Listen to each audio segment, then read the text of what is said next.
We are talking with a couple of people behind the Here Today Brewery and Kitchen in Seattle, Washington. We've got Mario Cortes, Dave Riddile. Thanks to both of you for joining. As I always say, this is kind of like the shortened, abbreviated LinkedIn version of who you are.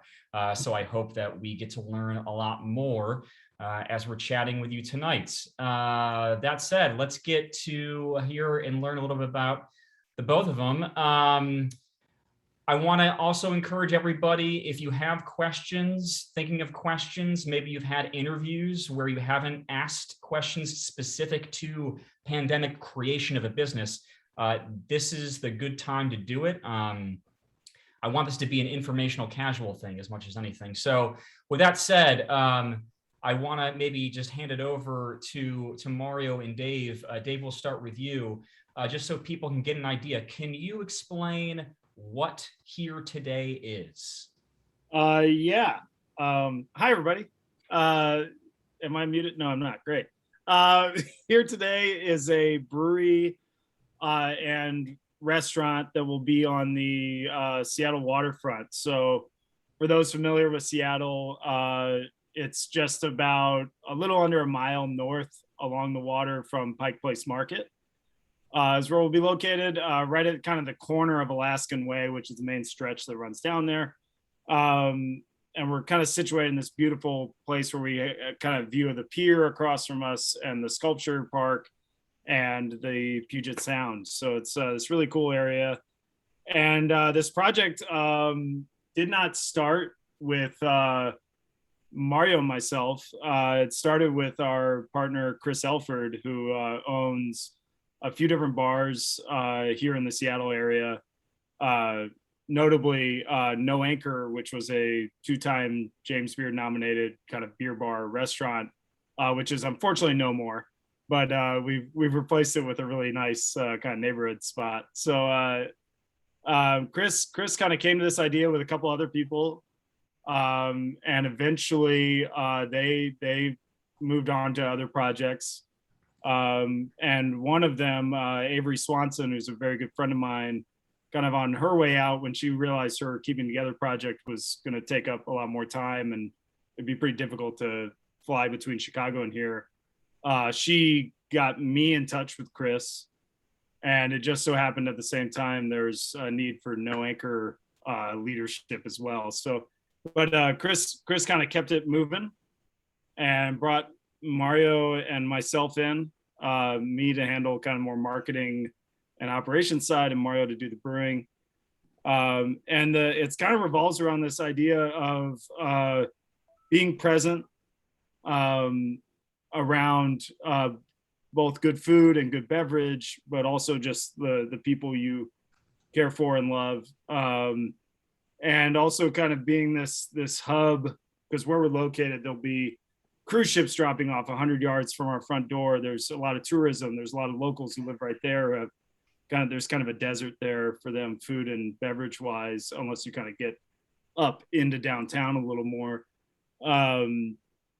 It's this, I think it's going to be a pretty dynamic space, and it's taken a long time to get there, and we're still chugging along, but I hope that's a general synopsis of what it's going to be. Yeah, hey, look at that. Our website's still up. But yeah, there's kind of renderings, a loose idea of what it's going to look like. Some of those colorways have changed, but there'll be a really nice restaurant space, a large patio space, which we're trying. Seattle's trying to become a, I'm not talking about the tile. Maybe later. We'll talk about the tile when we get to cost challenges. Seattle's kind of become more of a patio city with these kind of outdoor, I'm sure you've seen it in y'all's towns as well, sort of outdoor restaurant seating becoming kind of the norm the last year and a half. Seattle has kept some of that kind of permanent. So we're going to have already a really good patio. So the culture for that is growing, and it's good for a Texan like me to see, because I always love sitting on a patio. Yeah, I mean, Seattle is kind of the perfect place for this thing. But Dave, what is projected open date right now? Well, it'd probably be easier to tell you projected build out start date, and then I can guess from there. So we're on the last stretch of getting some numbers back from subcontractors, including tile. And but we should have all those kind of buttoned up hopefully mid next week. And once we have that, we'll have a full idea of the changes in price for the project, which we originally got a quote, from our contractor, a bid. The first bid we got from our contractor we're using was in January 2020. So you can imagine that price is not the same anymore. So we got a different bid a couple months ago, and we've kind of been going back and forth on the value engineering side. So as soon as we get those numbers in and we kind of have a full understanding of where we're at, we should be able to press play and say go start building. And then we've been quoted a 12 to 16 week build out time. Obviously that's dependent on a few different supply chains, but I'm optimistic we can get it done in 4 months, because we already have all our permitting stuff done. We're just waiting on, numbers at this point. So if we started this month, then whatever 4 months from now is, and then we'll have to put some beer in tanks too. So maybe add a few weeks to that. And I think all of these things, the aspects of these challenges and evolution of things, I want to talk about that, and I'm sure will be big themes. Mario, across all of this stuff though, as the person who's considering the beer and what the beer's going to be, how is it that you, the handling the brewing, keep your mind focused on what you want to do or what you can do and what excites you as all of this changes the realities of when you can open, when you can really start making beer for people, and all these other variables? Yeah, I mean, it's definitely been a challenge, just kind of keeping my finger on the pulse of what's happening in the industry from afar. I was lucky in that with these delays, obviously COVID has thrown a wrench into everyone's plans, but moving up to Seattle turned into all right, Dave and Chris brought me into the project. I got to pack everything up and go to we actually have some time. So my wife and I used to live in San Francisco. At the time when I joined the project, I was living in Austin. So we decided, let's go back to San Francisco. I have some connections in that, in the industry out there. So I started brewing again during the pandemic, which was nice. So not only was I, helping the guys get the fundraising complete and, working remotely with that, but I was also able to continue brewing, continue, seeing what's happening with new products, new hops, and trends, and what people are looking for. I got a chance to brew with Hen House in Santa Rosa, California, which was always one of my favorite breweries when I lived out there. So it was really lucky. I was really lucky in that way, just being able to stay connected to what it is that I do for a living while we're kind of in this holding pattern. Is in that waiting period, are there things that you get to do, whether it's with Hen House or on your own, in terms of making beer, that help keep you sharp for the beer that you anticipate to be making? Yeah, I guess kind of a glutton for punishment. I keep my homebrew setup going. In my 1-bedroom small apartment, I have a little 1-gallon brewery, and that's something that I've always done since I started in the industry. Not only am I brewing at work, but I come home and work on projects that are a little more. I don't know if anybody else is getting a pause. Closer to what? Yeah. Dave, we'll kick it to you. I'll send a message over to Mario if he's still hanging with us. I don't know. Oh, he's there. There we go. Yeah. Joys of our apartment building, our internet is not the best. So I might lose you guys a couple times. Yeah. Yeah, it's become a very common theme when we're doing Zoom calls. They tell me to cut off my video. So. Well, Mario, we'll give it maybe a minute for things to settle out there. Dave, I think I would be interested in hearing the same answer from you. Obviously, running the business and getting things off the ground with Here Today is different than the variety of things that you might be doing to try to keep your skills sharp and on top of still making sure things move along. So, like, in this waiting period, what do you do as you're splitting your time with Here Today and other projects to make sure that like you're staying sharp to do what you want to do, hopefully 6 months from now? Yeah, that has been like a bit of a challenge. I mean, I have for those that don't know, I have a pretty heavy artistic background. And so being the artist type, this kind of lack of social engagement and kind of the day to day just being so thrown to the wind can be kind of challenging from a motivation and like artistic creation standpoint. And so there were some times where it was just kind of like, man, I wouldn't do much of anything. But lately what's been kind of drawing me back in, I've been digging in more into like some social media trends, some marketing trends. I've been digging more into photography, which is kind of, that's probably how a lot of y'all here know me first from some of the stuff I've done with like Good Beer Hunting, but digging into like the actual like nuts and bolts skills of that, which is kind of my favorite way to make content. And like just trying to keep on top of loosely through reading articles and other stuff and just my own drinking experiences, kind of keeping an eye on the consumer. What are they looking for? We're going to be serving such a wide varied audience throughout the year at Here Today that I kind of have to have a good eye on the local look, the local passive beer enjoyer look, the local beer nerd enjoyer, the local never drank a beer in their life and probably wants a cocktail, which we're gonna have too. And the kind of like tourists that are going to be rolling through, kind of what's going on in other parts of the country and what might they be looking for, or what are they looking for that's different from what they have. So yeah, there's been a lot to dig into the last few months, and it has been really a blessing. We've said that kind of a couple times in some different instances, that this time has given us back some things. It's given us some time to work on the fundraising side, or some time to work on our own like kind of skill explore things we never thought we would have the real time to dive into.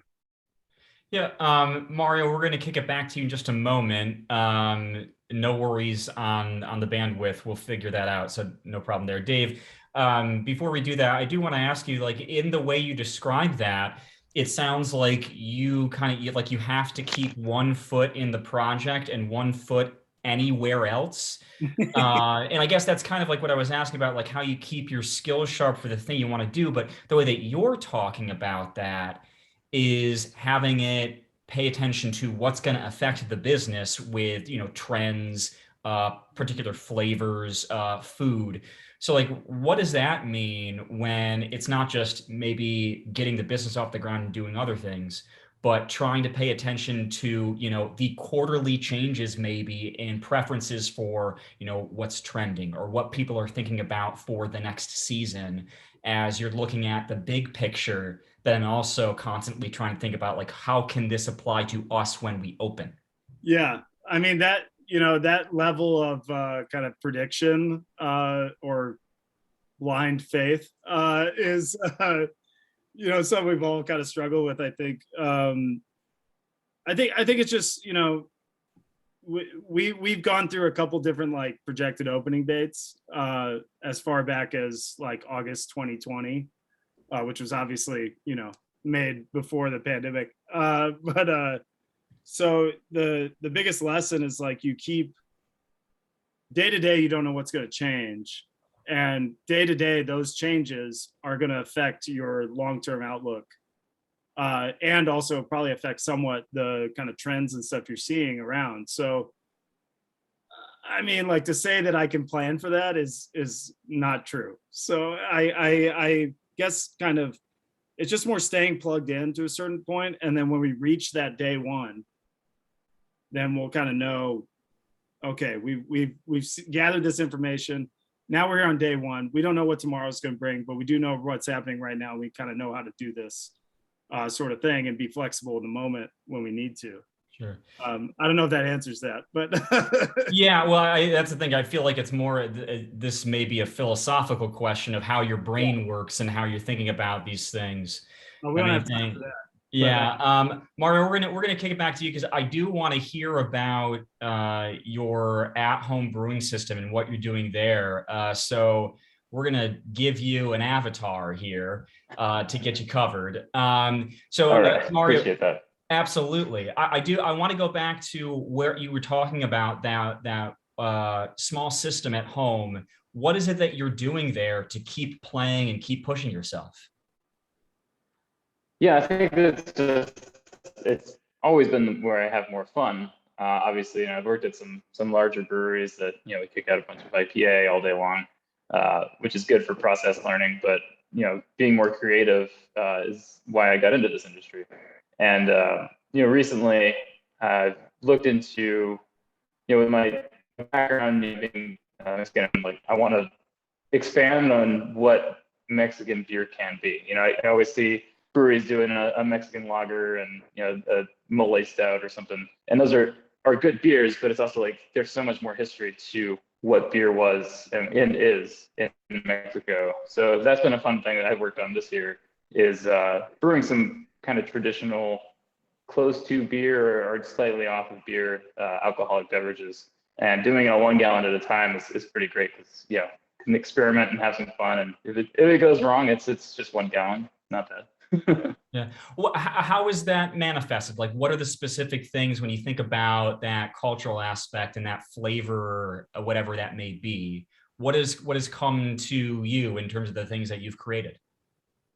Yeah, so I made a batch of pulque last year, for example, and it's basically like a seltzer, and I think there's a way for us with Here Today to incorporate that ingredient into our seltzer product, and I think that's what I really enjoyed about looking into some of these styles and some of these beers, or beer adjacent things, is finding an ingredient that can be incorporated into something that people will be more familiar with. So another ingredient example of that is brewing a lot with piloncillo, unrefined cane sugar this year. It adds such a deep flavor to these home brews that I've been developing, and now I get a chance to bring that to scale with Here Today and bring it to a market that may not be familiar with some of those ingredients. I want to throw out a question, and if anyone has a question, please feel free to put it in the chat box. You can direct message me, or I'll ask out loud if you'd like to chime in yourself. But this question came from Samer. This is for you, Mario. Curious about, have you picked up any regional tricks or brewery specific production techniques from the other places that you've worked that you feel are going to be implemented at Here Today? Yeah, I mean, absolutely. I was lucky enough to be living in Boston and New England when hazy IPA was really ramping up nationwide. Right at about 2015, when I moved there, it was still, pretty much rejected by most breweries that didn't do business in New England. But I worked for Harpoon, which is right down the street from Trillium's original location. And I would leave work and go line up to purchase beer with my hard-earned money at another brewery, and that really told me something. There is something here to learn, and I was really lucky enough to. A lot of people I worked with at Harpoon went on to work for Trillium specifically, and one of my roommates was actually their pub brewer for a while, and he was also my homebrew buddy when I lived out there. So got to learn a little insight and knowledge on what those guys were doing and how to create those styles and do them really well. And then also, living on the West Coast when I was in San Francisco, brewing with Dave from Magnolia, was one of the best days of my brewing career. It's, old school craft brewery that's been around for a long time. And I got to brew one of his original West Coast IPAs. yeah, I figured I learned a little bit here and there from everyone I've worked with. And I think that's, something that I've always loved about the beer industry is people are so open with their knowledge and tips that, they pass along to people. And I want to continue that up here too. Yeah, so I want to maybe combine what you were talking about from these last two questions, because I found it very interesting, both what you've learned from other places that you're taking with you, but then also, like you were talking about with Here Today specifically, there are goals to, bring in ingredients that people might not be familiar with or have experienced in alcoholic beverages before. How is it when you think about the way that you've played and experimented with these things at home? How do you then turn that, and maybe this is part of the waiting game for you, turn that into something that people can more easily care about when it's time to actually serve it? So if they don't know what this ingredient is, how do you go about creating something that will make that easy for them? Yeah, I think, incorporating them into styles that people are familiar with is one thing. And then also it's telling the story of why that ingredient is special to me personally, or if it's something that Dave brings to the table, something that's important to Dave or Chris. Chris is a cocktail mixologist, and I kind of wanted our menus, his cocktail menu and our beer menu, to balance off each other. So if he's going to incorporate this new ingredient, I also want to bring that into the brew house and incorporate it into our beer as well. And I think a big part of that, getting the audience comfortable with what you're serving them, is telling them a story about why it's important, why they should care about it, and maybe do a little bit more research on their own. Dave, let's talk about storytelling. You're a business that is not open yet. You've been working for a long time to try to get to the point where you can open. Mm-hmm. How do you tell stories to make people care about something that's not in real life in front of them? Man, that was kind of the challenge we faced when we were first going down the fundraising road with WeFunder, which is a crowdfunding equity site. And really we had to do a good job of telling a story of what this would be, and also tell a good job of telling the story of like the three of us, and kind of our abilities, our skill sets, why this team is the team it is, what we all kind of bring to the table. And then from there, I mean, there have been some difficulties about storytelling, especially with these most recent delays. I mean, it's like, I can only take so many pictures or whatever of an empty room, there's not, or of a poster saying, hey, coming soon, or what have you. Yeah, it does become challenging when like things feel like they're kind of slowing down, or what it's been lately is a lot of things going on with like people we're working with on this project that are largely out of our control. It's basically just like a 10-minute email exchange and we say, go do it. And then we wait a week or two, for that thing to happen. So that's not a story that like any beer drinker is like super, or anybody, even myself, is super interested in like hearing about. So it does present some challenges. I think kind of that's another reason that we're really excited that we're on this kind of edge of starting build out, because then we're going to start to have some of those physical things that people will be like, oh, that's starting to look like the brewery I was just drinking at. Like, great, there must be something cool happening here. And then, through the other bars that Chris has, like we're all at that, we all, work there a little bit. So kind of that word of mouth, that community building and kind of a very grassroots way has been probably our most effective like story thing for the last few weeks, which has been really nice to see. It's like people still asking about it. People want to know what's happening. People are, understanding of the position we're in, because we're in a similar position to, a lot of other businesses that we're starting or have started during this time. So it presents some challenges, but I think overall there's an interesting thing to, read about, see, whatever, hear about in our story and in, other businesses like ours who are kind of facing these challenges right now. We've got a couple of questions in the chat box that I will get to, but I will at first least ask if anybody wants to chime in and ask a question out loud. Feel free to unmute yourself and ask away about Tyler's or otherwise. All right. I do want to, I want to ask about the construction stuff and budgeting in particular, because I think that is so much it is a literal global news story, something that we may hear and see from our family and friends and neighbors. Before that, I do want to get to these two questions that came in. Dave, since we've got you, we'll start with this one. Samer is wondering, would you have preferred the architecture renderings to have people in it or to showcase the space? So those ones that you saw from the website there, those were actually pretty early ones. And these were actually very effective. These come from a 3D rendering website that our architect has that I can pull up on my phone. And when we would have meetings, the few in-person meetings we have with like potential investors and some other stuff in the space, I can stand in each corner of the building and get one of these views on my phone. So that was a pretty effective like tool for kind of selling them on the look and feel of the thing while they're physically standing in the empty room.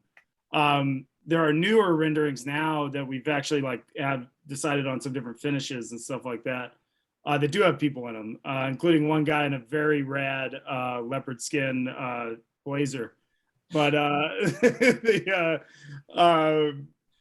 yeah, so I think maybe moving forward as we talk to a few other potential investors maybe or what have you, we might use those because they'll be a little bit more to what they're really going to see at the end of the day. And then Mario, I think this may be something great for you to ask. There's Gerard had the question of how has the pandemic affected the beer styles you'll be offering? Do you find yourselves leaning toward trends to help get people excited in the door? How are you approaching that? I think during the pandemic, we noticed a lot of people going back to traditional packaged regional breweries, mostly because of the supply chain, like those beers were readily available and on the shelf.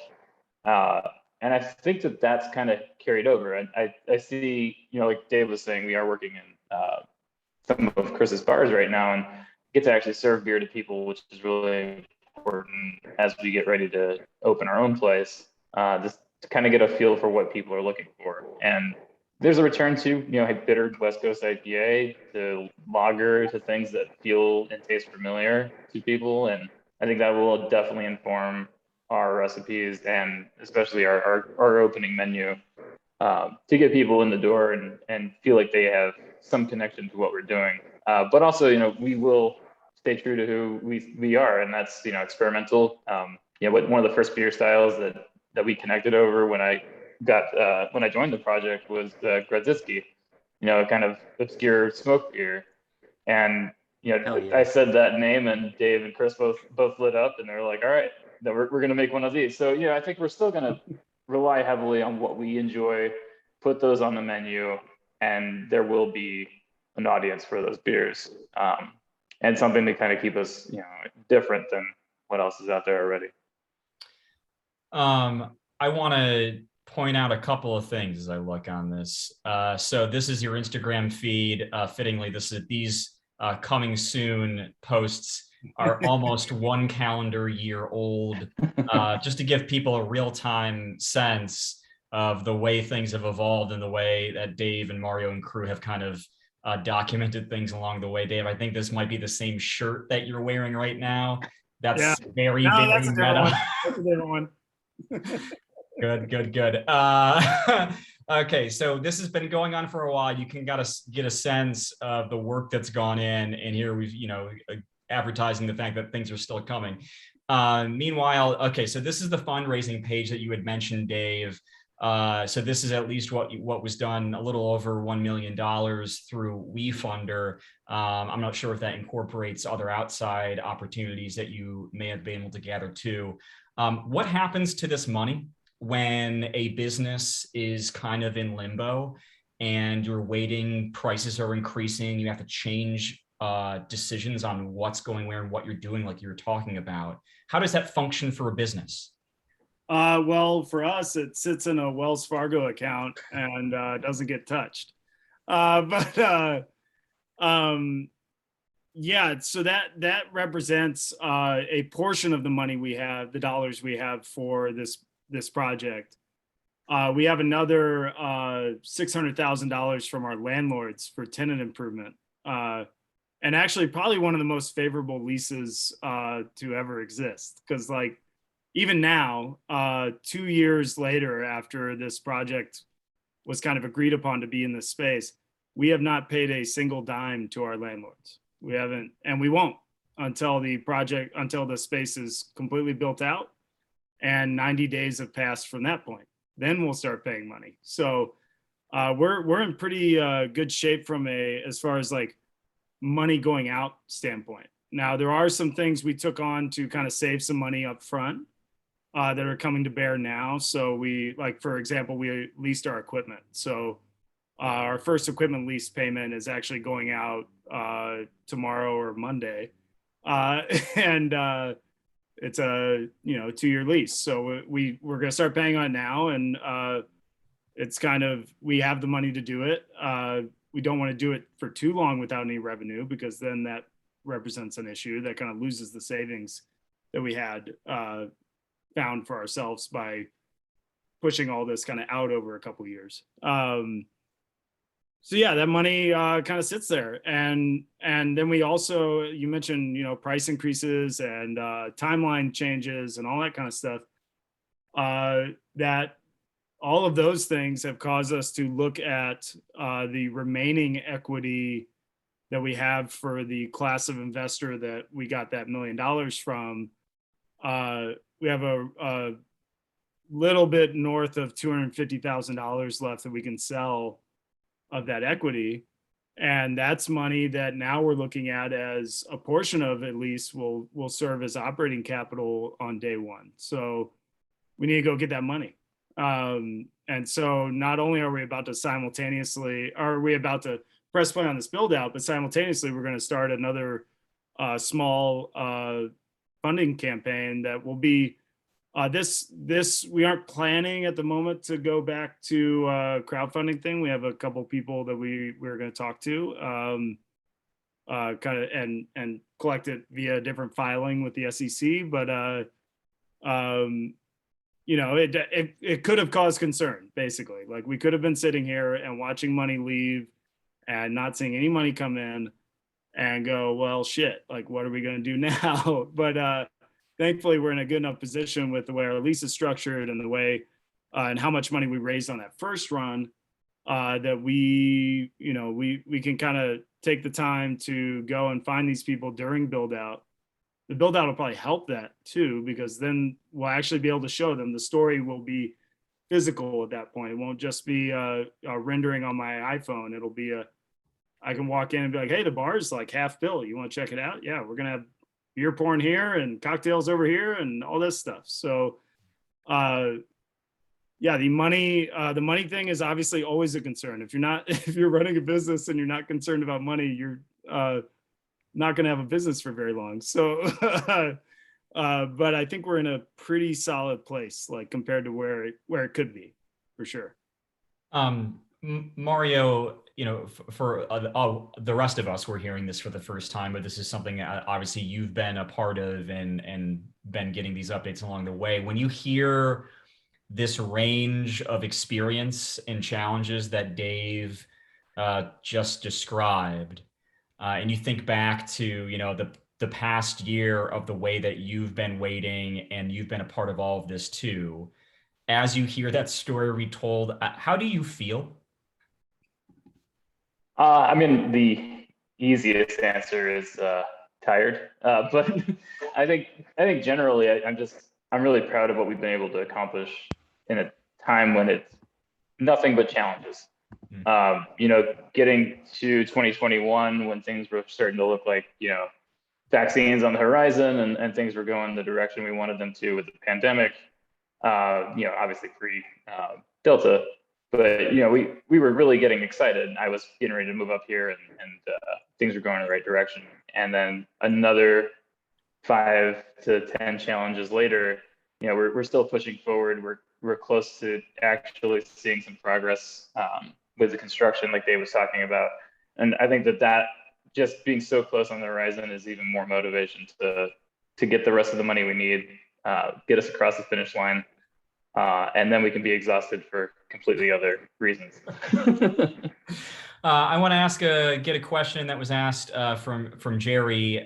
Jerry wanted to know about the tap room model. Are you shifting that model to be more toward packaging, whether that's canning or bottling, because of the pandemic and the way that that's changed things? Or since people have begun, starting to venture out a little bit, are you sticking with that original plan to be focused on butts and seats as where you want to really focus your attention? Yeah. So back when everything happened back in March of 2020, we took a little time. We had my business partner, Chris had his 3 other places they need to kind of, figure out what we're going to do with. But then once we kind of got those to a certain sort of even keel, we started looking at our business plan again. And so back then the business plan was like pretty modest, really, really modest from a outside distribution standpoint, package or draft. Like we're talking like 10 accounts, period. Draft accounts. So we took a look at that and seeing what was happening, understood that, depending on when we open this thing, wherever that might be, we're going to need to boost like our outside sales a little bit. And so we ramped that number up to about 30. And I'm pretty confident we already have, like, we could maintain that today. There are plenty of people I could go to, they would buy our beer in a heartbeat if it was here. But then the packaging question, also came up. And some of the challenges with our space is that it's pretty small to bring in a mobile canner, right? So that could be an option. We've also found an option to, there's little tabletop canners now. For about 25 grand, you can get a single head canner that I've actually seen used at a couple other breweries down in Austin, and they're pretty slick for what they are.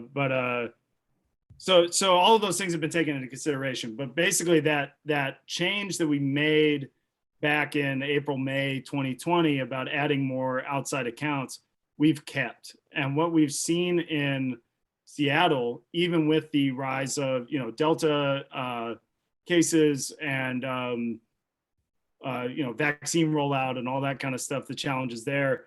Here we're, over 80% vaccinated. Vaccination requirements are going into effect on October 25th to go to any sort of bar or restaurant or music venue or basically anything outside of the grocery store that you're leaving your house for.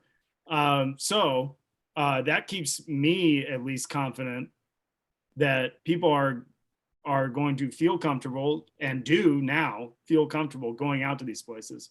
I'm going to a brewery after this to have a beer, and I know that it'll be pretty darn full for a Thursday night. And the other breweries around it, and it's in the Ballard area where that's kind of our biggest concentration of breweries. They're all doing pretty good right now with their taproom sales. So I think we don't need to change back to what we were originally planning as far as like very limited distribution, only in the taproom pretty much.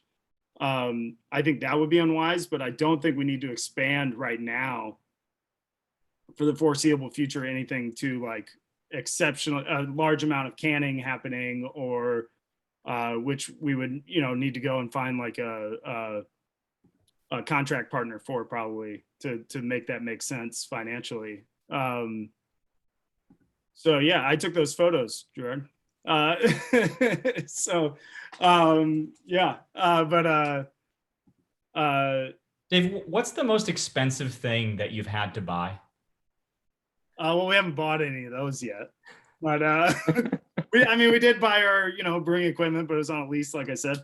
Okay, I'll tell the tile story if you want to know so the original quote. So in our restaurant space, we were gonna have tile on the floor, and in the brewery space, we were gonna have tile on the floor, which I think we were gonna get rid of, but it was in the current like plans, right?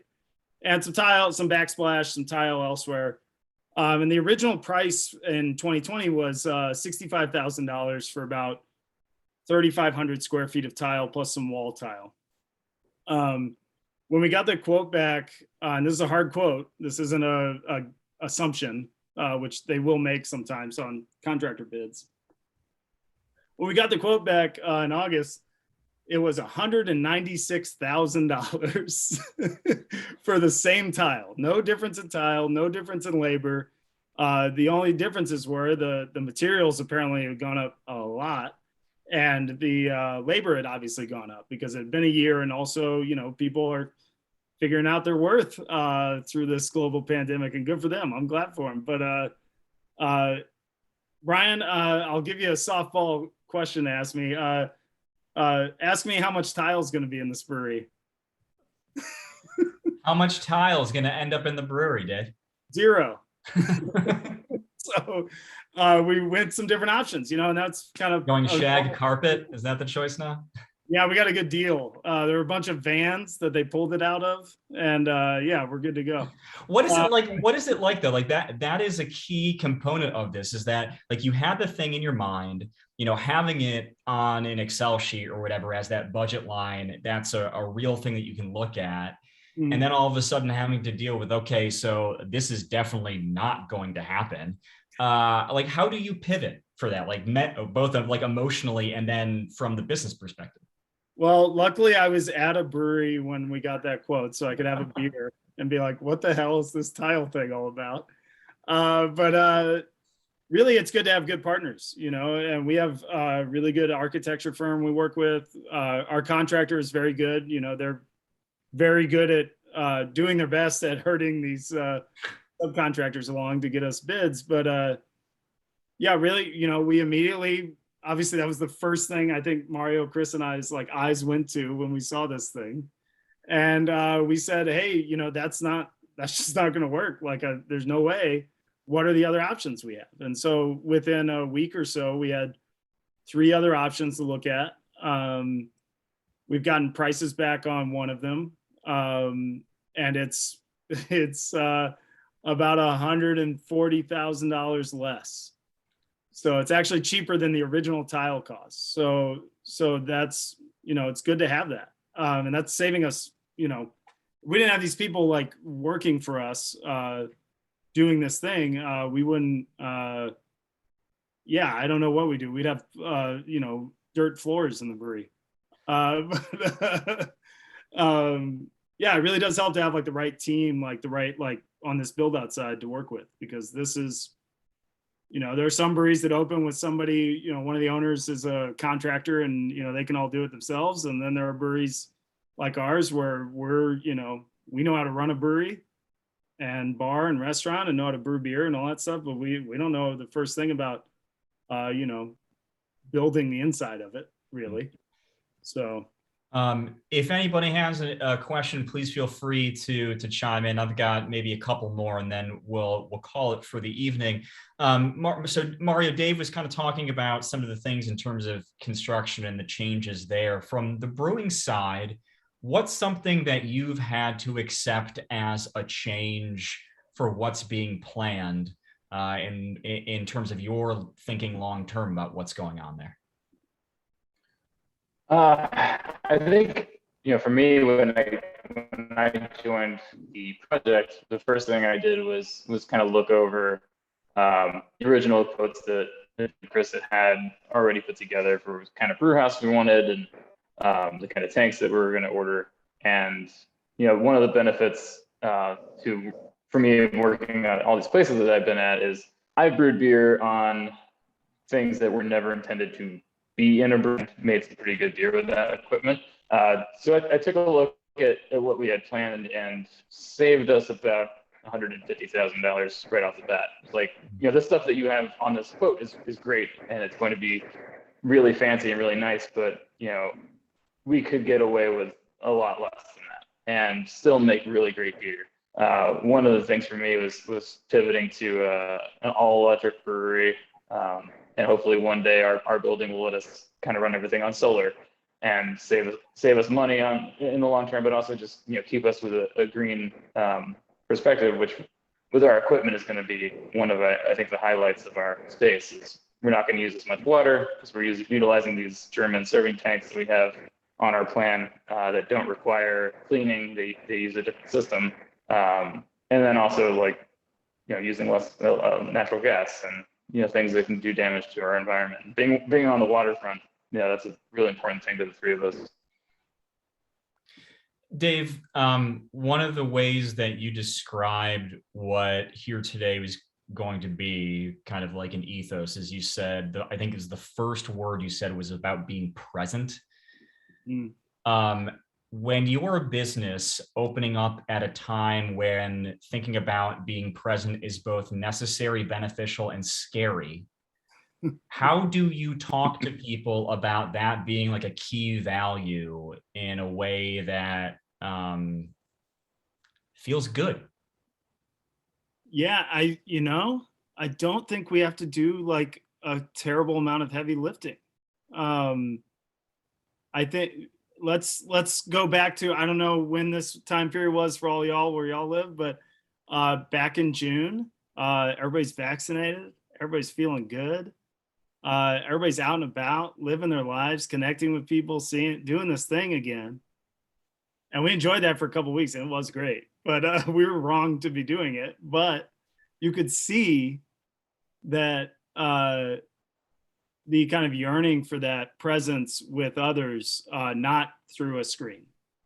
We've done this, and this is where our, if I won't go down that route, but we're going this way anyways, like kind of societally, like this was probably going to happen, pandemic or not, that we'd be doing meetings in this way and people would be working from far off locations more often than not and that sort of thing, just from an efficiency standpoint. But I digress. I think what we all realize, even the most introverted, hermited of us realized during this time, is that we need presence and physical connection with whatever your community is. And I know that word gets thrown around a lot in the beer world, and usually it's just kind of a band-aid on something that people don't know enough about, and they feel like they can just use it as a buzzword and get by. But I'm very much a connections and be present, be around people that, and kind of go. And literally there are like 4 of you in here that can attest to that, because we've done it. We've been in the same room and communed around beverage, or just communed around our shared experience. And I think making a true space for that, people are looking for that left and right now, and they're not going to stop in 6 months. They're not going to stop in a year.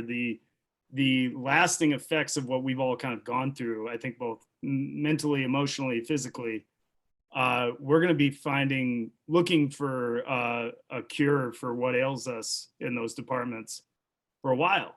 And we were already going to be a place for people to come together and do that thing and be able to kind of have the party they want to have, no matter what day of the week it is or what the vibe is in the space. Like they're gonna be able to come in and have a good time and be with their people, or be with new people, or whatever.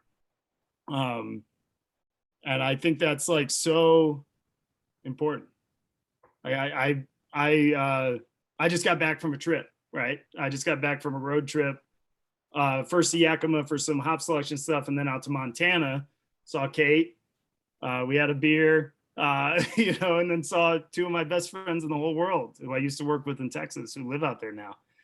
And like that kind of recharge, that kind of thing, like I will drive hours, as I drove over a day's worth of driving, full day, 24 hours worth of driving on that trip, just for that kind of connection. So I think, the prospect of me saying, hey, you want to drive 5 minutes to a spot with really good food and beer and see your friends? I don't even have to get the words out of my mouth. They're already going to be there, you know? So I think, you know, and that's good because like emotionally, that's also a very difficult thing to like create that space. We're going to be creating that space and doing that work, but there's already a yearning for it, you know? So. Well, I know you guys look forward to it. And I'm going to post once again, Dave, that's the Here Today Instagram and your Twitter handle for those who aren't yet following. You can keep tabs. Also, a way if you are looking for sources for upcoming stories, you got some good details today about costs and planning. Have that in consideration for future stories as well, if you so choose. Mario, Dave, thank you so much for joining tonight. Thank you, everybody, for being a part of it. I hope I see everybody in just a few days on Saturday for our award celebration. Thanks so much. Have a good night, everybody. Thanks, everybody. Bye.